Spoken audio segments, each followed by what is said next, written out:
All right, guys. What's up? This is Amar. Welcome to another episode of Surround Sound SaaS Marketing, or the American Dream, depending on when you're listening to this. I'm gonna change the name at some point here. I was re-listening to our episode earlier, and we actually talked about that. For those of you not watching on like YouTube right now, I have Jesse sitting next to me from DropInBlog. Jesse was on a earlier episode. We talked about the pricing. Yeah, last week, Jesse, I feel like you don't have like that many like novel or like new experiences anymore because like, you've been traveling, you've been living such like a great life. And then last week you just like weren't the main character for a week, that It you were was at, great. yeah, right. At the ZenMaid team retreat and like everybody left you alone.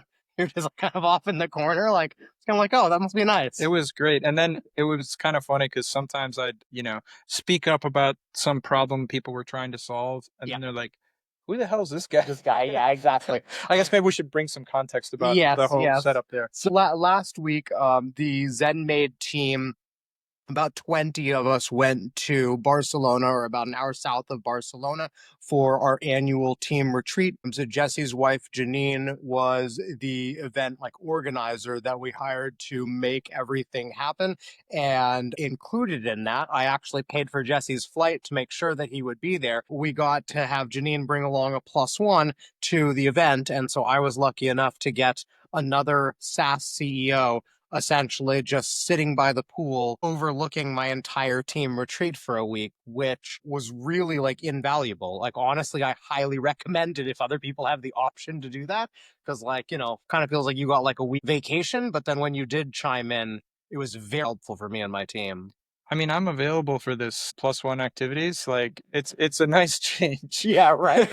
But Yeah, it's probably because there was like no pressure, right? It was yeah, like yeah, I just told you like, hey, we're doing this, and you're like, cool, I'll come to that. And there were a yeah. couple sessions I asked you specifically to come to because I thought it'd be like helpful, but like generally you were just kind of like, It was pretty interesting. And I mean, yeah, obviously I was just living my normal life, but from a retreat space with a bunch of your team instead of mine. So that yeah, was kind of different. But, also I found it pretty valuable because then I could kind of just, it was interesting to kind of see under the hood of your team and your company and kind of how things are run. yeah, And, uh, yeah, it was pretty cool experience in that way. And then yeah, I thought it was kind of fun. Obviously, I was able to add value where it made sense, and then it's like a different perspective for yeah, from some of the people there and some of the different departments and that kind of stuff. So that was pretty cool as well. But yeah, it was a nice time overall. yeah, for sure. Was there anything that like surprised you in like the beginner? What were kind of your first impressions? Because we got there early on Sunday morning and the team retreat didn't actually start until Monday. So I'm guessing that for a while there, it might have had like a feeling of more like a party than. Yeah, I think like it's always cool to see these team members coming together that either have never seen each other or don't see each other very often, Yeah, And I've been exposed to a few of these retreats through Janine's other clients. And yeah, it's always like cool because like, these guys have been living in Zoom calls and Slack for hmm, generally their whole existence because we all have these remote companies, right? yeah, So there is quite the magic once they get together and talk shop or not, but usually end up kind of talking shop. But yeah. then it's just like pretty cool to get a face to a name and a vibe, and it's always different in person. I like to ask people sometimes like, what's something about the person that you thought was different than you expected, Yeah. even though like you had a bunch of Zoom calls and saw them or whatever, and it's like they were 6 inches taller or shorter than I thought they were, or whatever, Yeah. or something like this. And I think that that's kind of fun sometimes. But overall, I would just say that watching, it's always a good experience watching those guys Yeah. feel that energy when they finally see each other and hang out, and Yeah. it's wild how valuable that is because I think as remote founders, it's easy to be like, well, we're the beauty is that we can live anywhere we want, including all of our team and these kind of things. But it is cool to see this kind of hard to put a number on value of having them in the same space and creating a deeper connection, I guess. Yeah, exactly, exactly. And that's like one of those things of it's definitely one where it's hard to assign an exact ROI, but this is one to me where, I feel like a lot of me building the business, and honestly, I feel like it was almost reinforced last week, is I feel a lot of it is trusting kind of your intuition and your gut. And this is one of those things where there's no numbers that I can really point to that would accurately portray just how much value the retreat actually brings like to the company. And that's, I mean, you saw so many like random interactions and different like ways that we came up with ideas and just random like moments of brilliance that happened last week in Barcelona.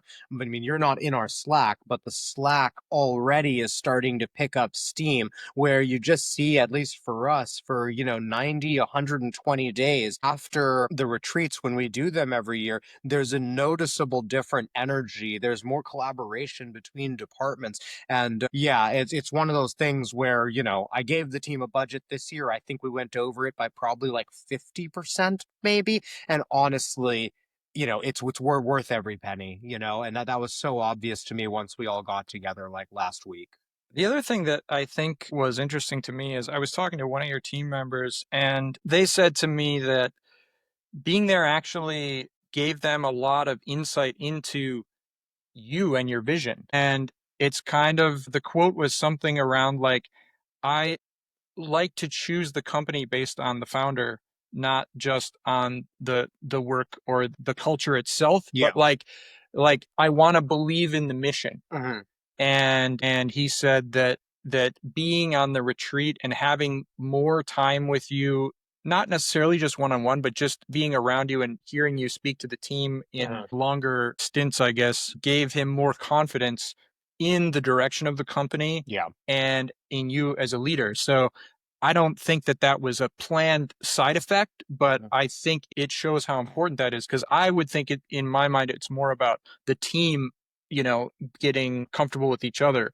But this person said to me that actually that was one of their biggest takeaways. So Interesting. Okay. Yeah, I hadn't actually heard that. I'm glad to hear that because I think that I've become more aware of it over the past couple of years because this will be the third year in a row that we've done the team retreat and I've come in with a specific like presentation or like theme. But I was very hyper aware this year that essentially the 1 hour presentation on culture that I gave to kick off the retreat was essentially the most important hour of my year, right? Which is kind of a interesting way of thinking about it. But to me, it was like that hour is what set the tone for the rest of the retreat. And I feel like the retreat is really what sets us up for success the rest of the year. So, yeah, it is interesting to hear because I definitely felt like this year was the first year that I feel like I was aware of and just fully accepted that the retreat really is for the team. But I realized throughout the retreat that my role there is still vital in terms of setting the direction and in terms of being a leader. I really felt like a leader last week for like, the first time walk. 'Cause like on Slack, it's, I show up to all the meetings and stuff and I take it really seriously. Most of the team doesn't see that. And I think that like last week, I think the team kind of saw why I'm in charge, well, I Like, think the thing yeah. about the culture and this leadership and Mhm. this kind of stuff is that it's very clear in the founder's mind. Yes, We spend all day and all night thinking about what the hell we're going to do with this company, exactly. right? And in our mind, then somehow that just permeates into the team, but it doesn't unless you tell them. And I think that we're a bit guilty of not always telling them and Mhm. and explaining that in a clear way as new ideas and new directions come. And it's something that I've been working on as well, trying to figure out when something kind of clicks in my head of like, oh, this is going to be the thing, this Yeah. is going to be, that it's like, yeah, I need to get on the whichever channel it is and tell everybody about it, Yeah. instead of just start moving in that direction because I've made this decision in my head, right? Gotcha. And I think that that's something that these team members of yours were kind of looking for. Yes. And then as they got it more on the retreat, it was kind of like gave them not just a renewed energy of like working within their team, but a renewed energy in the vision. And they basically just want to be jacked up about what they're working on. Yeah, Right. exactly. And that's important. Yeah. And just like we are, but we're jacked up on it because we're in it in our heads all the time and it's our thing. Right. And if they have a fun vision and project to follow that actually has some goals and direction and a lot of headroom, that's exciting for them, right? Gotcha. Yeah, for sure. Yeah, going back to what you're saying about how you meet people at these retreats, and every year you guess people's heights, right? Because you can always like zoom, and so you got some people that seem like they're really tall, and they show up, and I don't know, for some reason you always think that junior team members are like shorter than taller, and then until you meet them in like real life, that you just kind of like in your head, you're just like, oh, this person's taller than that person, then you meet, and you're like, but you're like the lowest on the ladder. And you're like looking up and like, some 6'4" like giant or whatever. And so yeah, we did that. I think it was last year or the year before, where it was like, now that you've met some of the team members, in what ways have they surprised you Mhm. kind of in person? And everyone said that I was way more chill and way more intense than expected, like at the same time. Yeah. So yeah, I just thought that was funny. I consider myself to be like really chill, but then every now and again, I mean, it's like it was fun last week to see your competitive side come out. That every now and again, like my competitive side like comes out and I get really intense. So Jesse and I were playing. We played spike ball last week when we were at the retreat, and then we were playing table tennis. And yeah, Janine was noting that we have like the same mannerisms. We get frustrated in the same ways when we like miss a shot and stuff. And I was like, yeah, that's like where it comes from, Yeah, like yeah. It's the gamer. yeah, Yeah, yeah, yeah, exactly. yeah. So The goal to win. Yes, yes. I get a lot more animated in those situations. yeah, it was quite funny. And we've known each other for years, and I don't think we've ever like yeah. I'm looking forward to shuffleboard because we're playing electric Yeah, shuffleboard yeah, like on Thursday, and that'll be fun. yeah. Yeah, I'm so looking forward to you losing. yeah. Yeah. I played it last year at DTCX London, so I've gotten in some practice at least. But yeah. So okay, I wanted to talk about one of the things that I think was like the most. I think it was like the most interesting and the most fun session. And honestly, I wish that we'd done it to start the retreat. But I think hindsight is 2020, and it just went way better than expected. So that session, for those of you guys wondering, is this like I felt was like my true like I'm a CEO moment. But essentially on the last full day that we had of the retreat in Barcelona, one of the themes of the retreat was getting everyone to just think about and to use AI more as a company. And so I got up at the start of the day, gave a little presentation that I put together the night before using ChatGPT and then the Gamma AI software. That was like a lot of fun. And then I shared that with the team. And then what I did was I challenged the team. We split into groups of four, and we challenged the four different teams to come up with the best version, or whatever version they kind of saw as like a reality for ZenMaid, of a client portal. So something that would allow the cleaning client, the homeowner, to log in to see their own invoices and etc. And we let these teams The go schedule off. of the maid Yeah, the schedule that's and all that coming to stuff. their house. Yeah, Yeah. exactly. And so essentially I tried to be very I tried to not be leading with my directions there, where I very specifically didn't list any features like I just did while describing it to you guys. Instead, what I told everyone is I said the point of this, the reason that we want to do it now, is because we think that the end cleaning client who's actually cleaning or who's actually hiring the maid service owner, we think that those people can begin to refer ZenMaid to more and more maid services. So we want the focus to be on the best possible experience for the end cleaning client. And I essentially introduced that, split the teams into four. Jesse joined us for this and actually joined one of the It was teams. quite fun. Yeah. I mean, it was unfortunate that I had to give them such an unfair advantage, but it was fun because like a lot of the people, I mean, basically the direction was like probably use Lovable or Bolt to just, mock out a semi-functional wireframe essentially. But they're not wireframes anymore because now these apps basically build a beautiful UI, or a pretty decent UI at Yeah. least. So that was pretty cool to watch everybody go through the planning process. And I think the time constraint was really helpful because I think it was like 2 hours total, maybe an hour and 40 minutes Yeah. when you cut off some of the getting ready.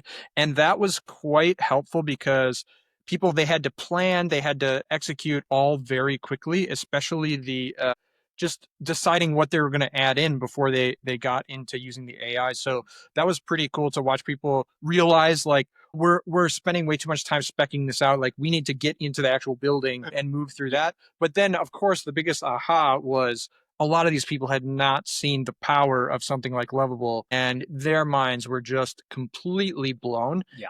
And the fact that maybe they're not going to build out the whole app by themselves, but that they can express their ideas for product changes in a real way was really, really powerful. And I mean, it's mind blowing the output that came out from the groups in that amount of time. When you think about a year or two ago, this is like, a weekend hackathon could have got you there with people that have the right skills.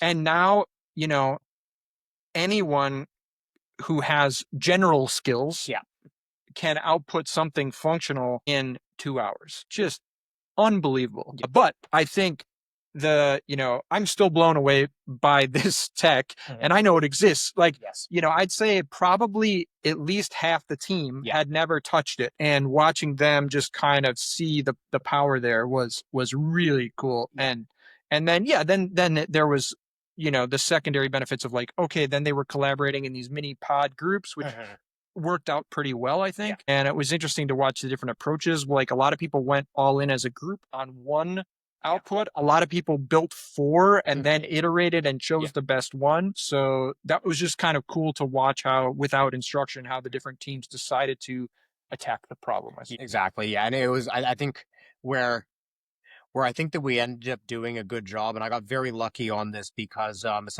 Bunty pulled me aside. He like, I talked to him about what I initially had planned for the session, and that was not having a specific feature. Of it was just kind of like, do what you want, use AI. And he pulled me aside literally like 7 minutes before the presentation, when I just gotten out of a one-on-one with another team member, and he was like, hey, you have to make this more specific. And so the task was just specific enough, but also vague enough that everyone was able to approach it in different ways, like what you were saying. And so I mean, the fact of the matter is that the designs, all 4 of the designs that were shown, were probably a higher level of design than ZenMaid probably had in the first 8 years that we were in business, because we hired Jim in year 9. And so to see that in an hour and a half was absolutely mind-boggling. And we saw some really great ideas. It was really motivating.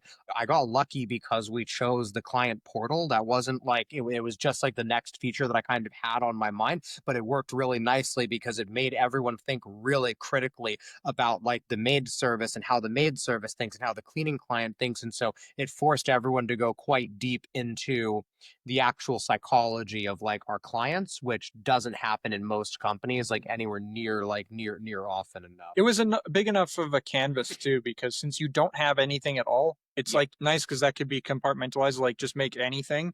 Versus like, okay, we have this part of the portal and we want to add this one little feature. It's like, well, then how do we like fold that in? So since this was a standalone kind of product, it made it perfect for this experiment. So that was quite good. But also it was like a lot of fun, good with the collaboration and watching the team interact and how different team members had different value and can work off each other like you would in any project. But being in that time constraint and on this type of project was kind of cool to see that all happening live in like the constraints were really good. Exactly. It was quite well done. So I mean, I guess we can say like recommended to your team. I mean, literally this exact experiment with, I mean, doesn't have to be the client portal, but something like that where like everyone gets to dig in and play around with Lovable. And you could even set this up remotely, like really easily, and say, oh, today we're going to spend 2 hours like messing around with this. And it was really effective and people loved it. And one thing I know that we did that definitely made it more effective was, so we essentially had captains picking teams, almost like dodgeball back in recess or like I thought that was funny. Yeah, right. But all 4 of the team captains were essentially experienced in AI and specifically in prompt engineering, and so that allowed one person to guide the rest of the teams. And if we'd let the teams be random, I think that it wouldn't have gone anywhere near as well. Just to close the loop on one thing here before we kind of move on to the next stuff, but I'd mentioned kind of at the start of this topic about how, essentially this is like CEO moment for me, because one of the things that I definitely realized on this retreat, it probably is the first time that I've really felt like the CEO, where I realized that there's a lot of these exercises like this AI one that I would have found so much fun to participate in, But if I participated in it, whichever group I was in, it would just completely like take away kind of from the experience Right. because I'm so opinionated. Like obviously, like there were multiple times, especially at the start of the retreat, where I had more senior team members messaging me when I like sat down in a discussion and going, "Hey, like this will be more productive if like you're not here." Right. And telling me to kind of like move on. Yeah. And so this one really felt like a CEO moment because essentially like at the beginning of the week I had talked about culture and set this high level vision. Then at the end of the week, the pretty much the very last session, I set the high level vision of what we wanted to accomplish as a team with this client portal, and then had the groups like organize themselves and everything. I literally went and sat by the pool completely alone, which was blissful and exactly what I needed after 7 like very intense days with the team. But I went and sat by the pool, talked to my wife on WhatsApp, and just scrolled Instagram for probably an hour and a half out of those hour and 40 minutes. And then came back, checked on a couple of the teams, went back into the room, and had like 4 amazing demos of client portals. And I was just like, this is amazing. What? Like, no, That's not a even doing the work in like an hour and a half. It's like 4 different versions in an hour and a half of me doing nothing. that's a really cool feeling when those things start to Yeah. come together and then you can kind of feel it. I guess related, Yeah. what did it feel like for the first time to have a team this size, like in one room as like the org? So interestingly, actually, last year's retreat was essentially the same size. So it Ah, didn't feel too much like, I mean, I think this one was a little bit bigger, but it was essentially on the same scale. I think we okay. might have had 18 last year. And then Okay. this one, it might have been 22. And that included you, Bunty, Andrew. It included a couple people that weren't like strictly like Right. on the team. So to me, it felt about the same because actually, I mean, yeah, out of about 20 team members that came, only 2 of them were new, I believe. Mm, Everyone else had been on had been on previous retreats, right? I think like 1 or 2 might have missed last year's, but had been on ones like before. But I think that's right. I think it was only Edgar and Victoria, I think, were the only 2 from this retreat that I think hadn't been to a team retreat before. nice. So yeah, but I mean, honestly, like with Janine's work and just the way that the entire retreat felt, I can say that like the retreat, it felt like it was on a completely like different level. I felt far more prepared for it as like the CEO. Everyone else came in more prepared for it. That having Janine allowed Nat to really focus on us getting the most out of the retreat, like as a company, while also balancing kind of like having fun and everything. Like, Well, these things are a lot of yeah, admin, right? So yeah, it's exactly. like when that gets removed, then you can actually focus on the stuff. Exactly. And so, like many other areas of our life that we work to remove admin from, here's an example of where normally you would just have a team member do it, but then there's just way more, decision making that you have to deal with Yeah, and this kind exactly. of stuff, And right? it's also not what they do. So this is gonna sound like an ad for Janine's like service, but hell, it is. This is sponsored by Janine's service. All right. You can buy me dinner or something. No, but in all seriousness, like when I was considering sort of having somebody like Janine come in and manage this versus having like our team do it ourselves. When I talk to other SaaS founders and other kind of friends, actually, now that I think about it, I don't know that I talked to anyone that's run bigger retreats than I have those that may have kind of colored it or whatever.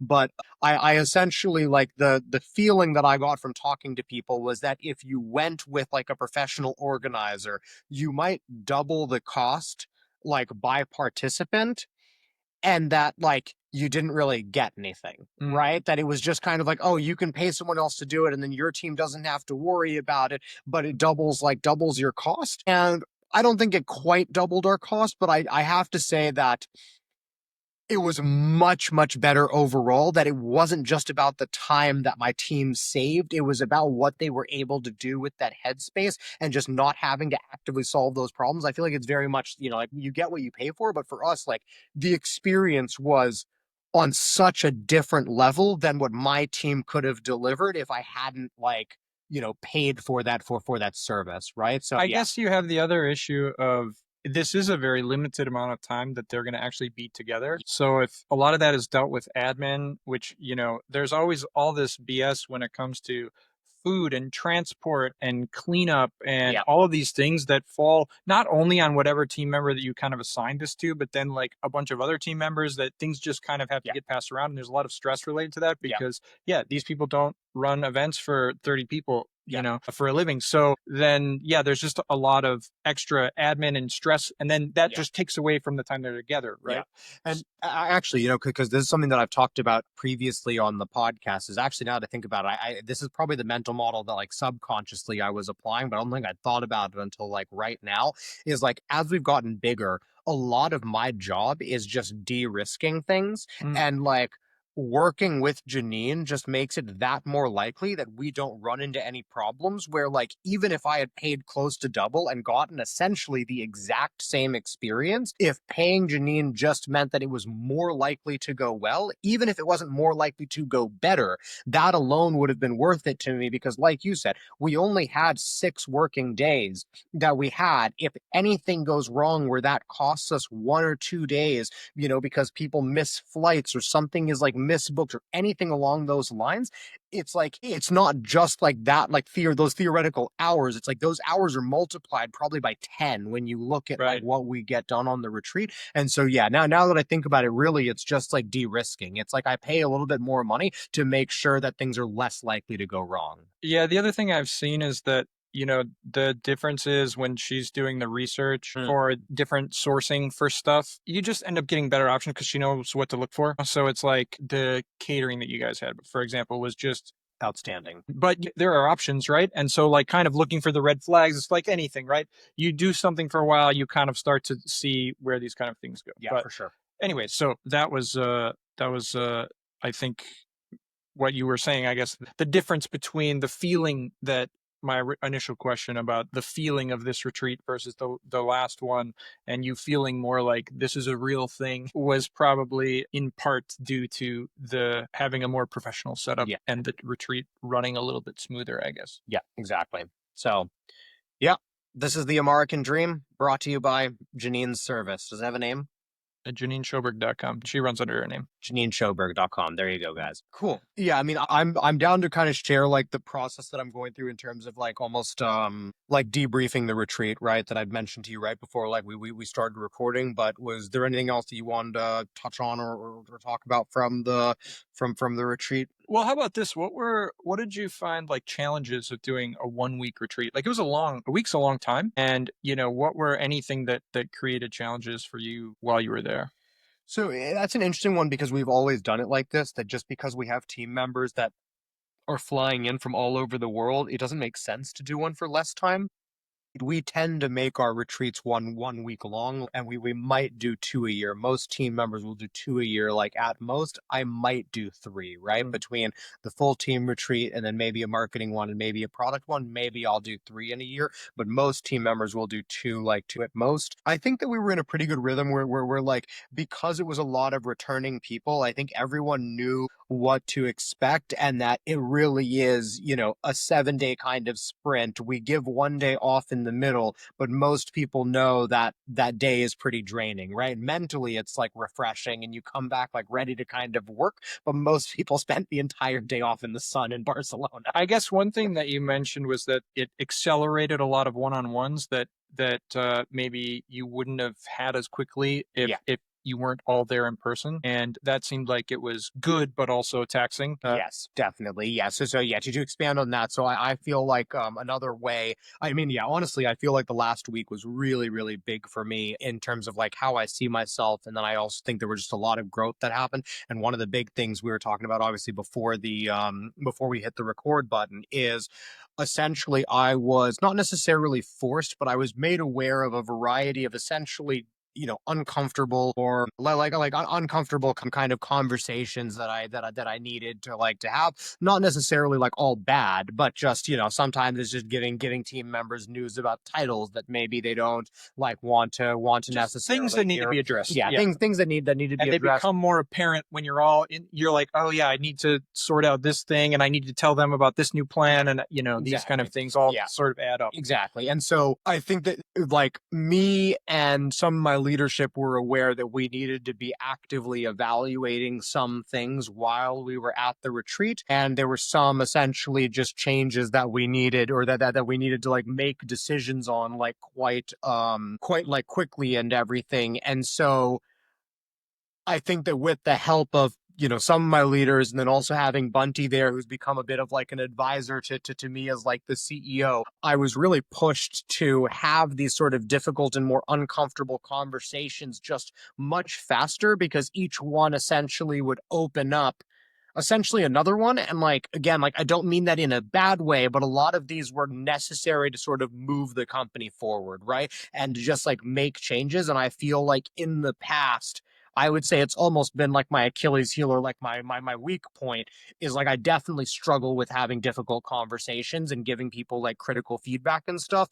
And I feel like last week something clicked in my head where it was just like every one of these conversations that I'm avoiding is hurting the company, not like it's not me avoiding like the I pain guess of the you can see it in conversation. real time. You know, you can Yes. see like, well, if I had told them that this should be this other direction, they could already be working on that thing, and you're seeing it stop the progress. Yes, exactly. So that So, kind of shows up. yeah. I guess I can flip this question Yeah. too. Is there being around the team live, we'll say, and them working on the projects? Did you also see any situations where there were team members that not that you needed to have a talk with or something, but more like you were kind of medium on, and then they like shined in some way that kind of made you think like, actually, like I didn't notice this, like seeing them on Slack and whatever, but actually this person has more potential than I thought. Like, not to like call out names or anything, Yeah, but yeah. I'm just saying like is did you find that to be a benefit being So that was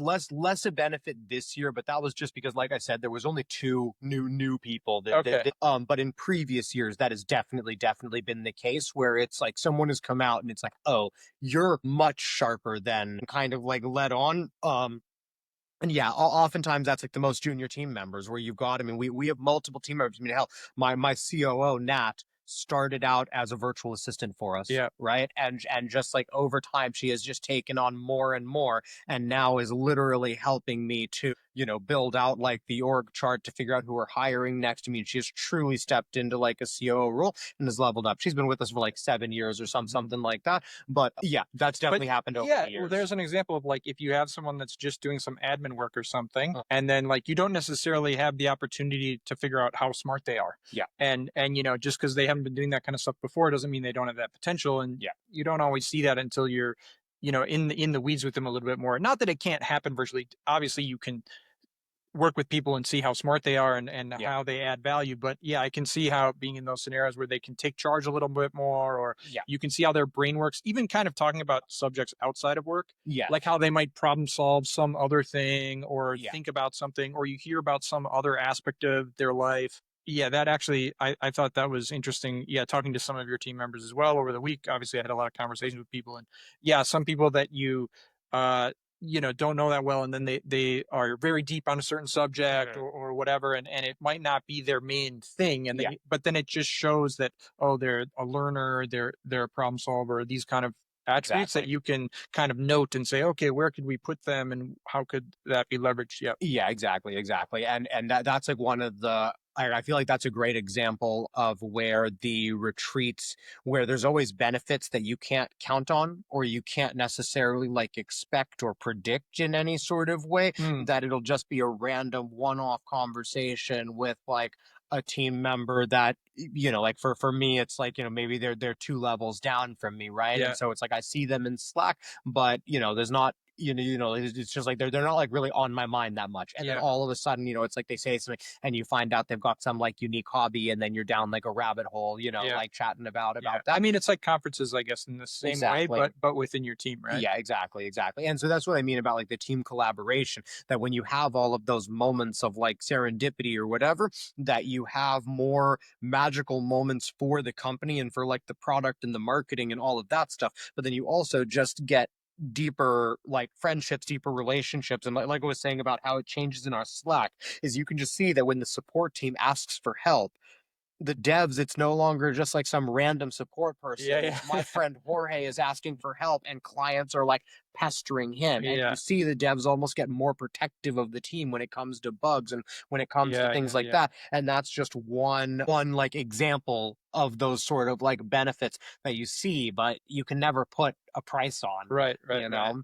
That's So really cool. yeah, yeah, Yeah, it was like an amazing week actually. Like I thought it was cool to watch the team even like evolve throughout the week. I was thinking like that last night, like after the paella, like everyone was like out in the like back garden area, yeah, and like the energy was just like high, yeah, like so, and it was like the whole team was there. yeah. It was just this very light feeling Mhm. and this like real, you could just see the bond level that had Yeah, accelerated over that week, even more interesting knowing that all these guys already knew each other mostly, yeah. and to see just how much that time really contributed to that was pretty sweet. Yeah, yeah, no, it definitely is like quite cool. Yeah, and our company definitely has that like sort of like family feel, and that's like kind of interesting because we've talked about this where it's like I'm sort of like taking the team towards more of like a sports team kind of analogy than like a family kind of Which like is analogy, healthier. Yeah. which is definitely healthier for like for the company like long term and everything. So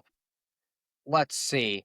Okay, guys, I think we're going to wrap up here. What I would say is if you guys are interested in seeing the outcomes of the AI session that the team did, Mm. check the link or whatever if you're watching this on YouTube or the notes in the podcast app or whatever. And most of the teams have working links that you can click through and you can actually see the client portals that the team put together and everything. And then yeah, I'll also share after this, I'll share like my like learnings from the retreat and then how I've actually gone through and done that.